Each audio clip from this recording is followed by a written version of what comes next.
Hey everyone, Mr. Merriman here. I know this is kind of weird. You're looking at my face. If you don't want to look at my face, you can look at something else or just listen to me on your headphones, earbuds, whatever they are, that sort of idea. But I wanted to just give you some background, a little bit of background about Things Fall Apart and what you will be doing for the first 5 days you are out of school and the like.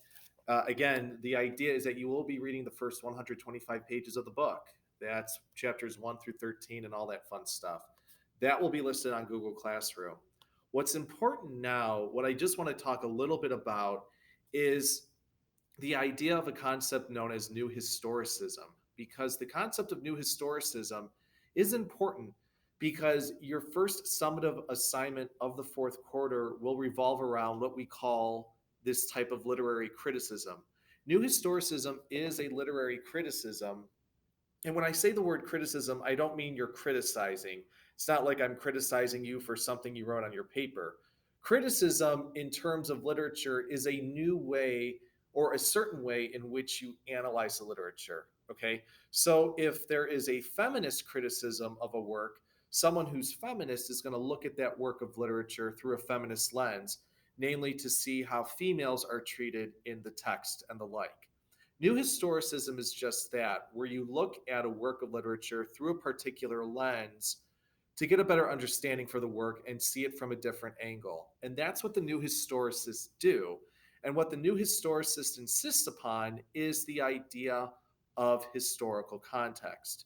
They're going to be looking at a work of literature and see how the work of literature thrives off of the context in which it's written. Okay.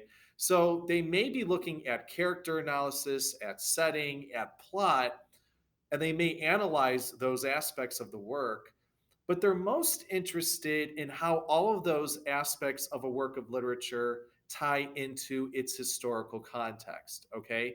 And believe it or not, we've already looked at literature in this class through a new historicist lens. For example, the first work that we read this year, or one of the first works, was To My Brother by Alcahanza.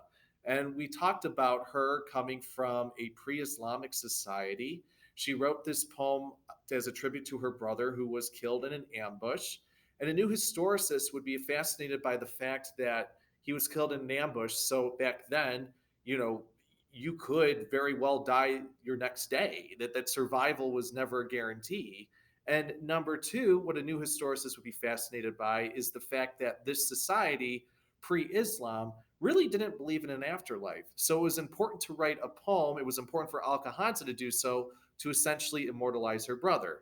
And you can kind of see where this is going. Now, fast forward to ancient Greece, when we talked about the Iliad and the Odyssey, especially the Iliad. It was pivotal that there was a proper burial for a warrior who died in glory in battle. So there was a smooth transition to the afterlife.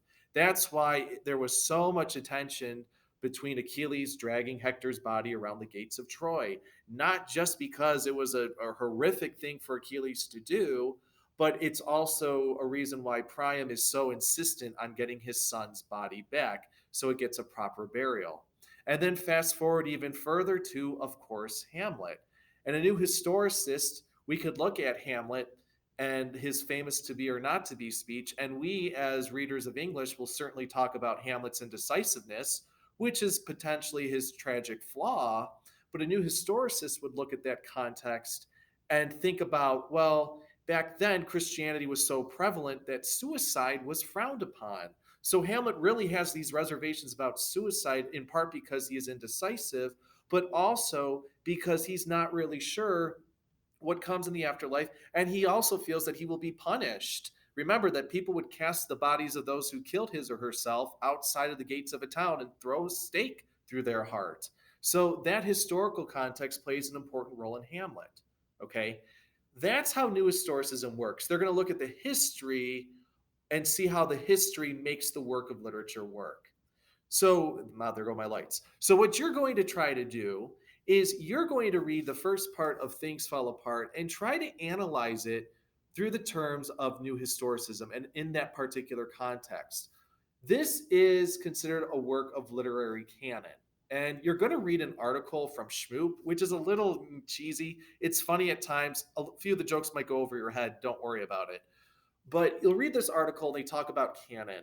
And what they mean by that is literary canon are basically the works that you've read all throughout your high school career. They are the works that are considered the greatest works of literature for whatever reason. So we're talking about To Kill a Mockingbird, Of Mice and Men, Macbeth, all the classical works that the term that we use are written by dead white European males for the most part, other than the American authors.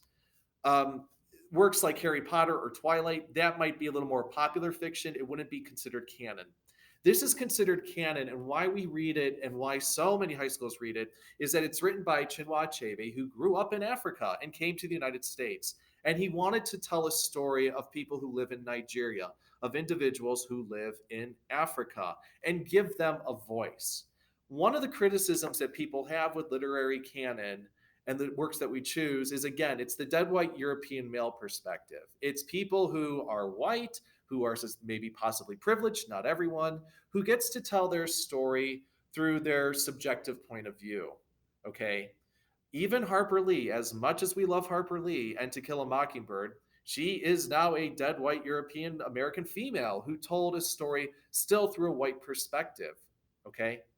So, why people appreciate this story is that Achebe lets us see a point of view that we're not necessarily used to about a group that has become separated or marginalized and, in some ways, even wiped out from history. They say that history is told from the winner's point of view. It's one of the most telling points, and it's true.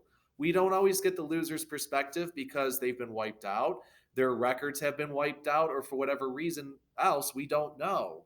This gives us an opportunity to see a story through a minority point of view in a way that feels really genuine.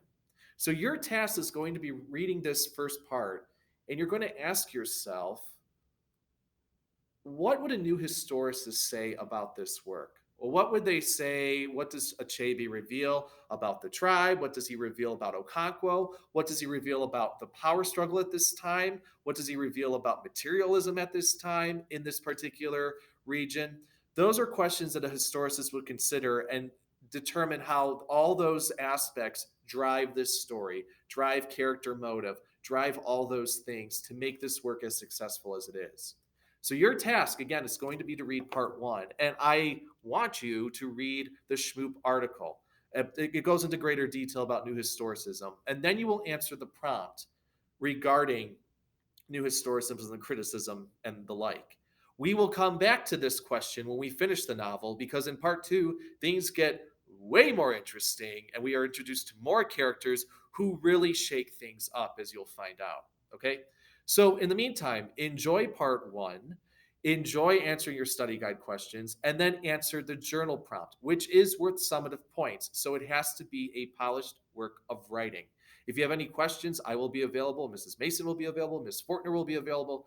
You can shoot an email, remind, whatever works for you.